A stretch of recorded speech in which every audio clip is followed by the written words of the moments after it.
উফ, আজ সকাল থেকেই কি গরমটাই নয় পড়েছে। পুকুরে ছিপ ফেলতেই উঠে এলো একটা বড় বাঘা শোল। কত বড়, বাপরে! আজ মাকে বলতে হবে আম শোল করতে। গরমের দুপুরে দারুণ জমে যাবে। মাছের খণ্ডগুলো একটু বড় বড় করে কাটতে হবে। পিসগুলো দেখে কেমন জিভে জল এসে যাচ্ছে না? কত বড় বড় রে বাবা! ভালো করে ধুয়ে নিয়ে পরিষ্কার করে রান্না সারতে হবে। গাছ থেকে চট করে তোলা হলো কাঁচা পাকা লঙ্কা। জিরে, ধনে আর লঙ্কা বেটে একটু জলে মিশিয়ে নিতে হবে। আর তার সাথে সামান্য সর্ষে বাটা। কড়াইতে সর্ষের তেল ঢেলে গরম করে নিয়ে শুকনো লঙ্কা আর সর্ষে ফোড়ন দিতে হবে।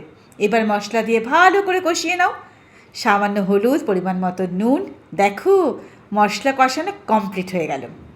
এবার টুকরো করা পিসগুলো দিয়ে দিতে হবে।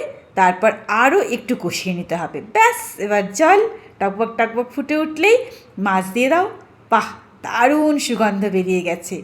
রান্নাঘর আম শোলের গন্ধে ম ম করছে। চলো, এবার সবার জন্য খাওয়ার পালা। গরম ভাত আর তার সাথে আম শোল। ভালো করে ভাত মেখে নিয়ে চাকা চাকা বাঘা শোল ভাত দিয়ে আর কি লাগে বলো তো? এসো এসো, সবাই মিলে মন ভরে আম শোল আর গরম ভাত খাই।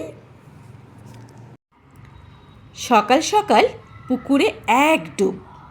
কারণ হলো পুকুরের নিচে কলসিগুলো ফেলা আছে, তার ভেতর থেকে সম্পদ হবে তোলা।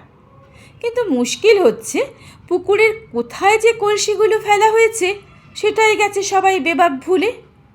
কি আর করা, চলছে কলসি খোঁজা।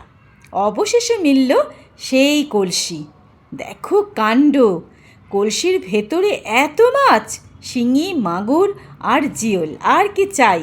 গরমের দুপুরে কাঁচা আম দিয়ে এই মাগুর মাছের ঝোল। আহা হা, দুপুরটা একেবারে জমে যাবে সব্বার খাওয়াটা।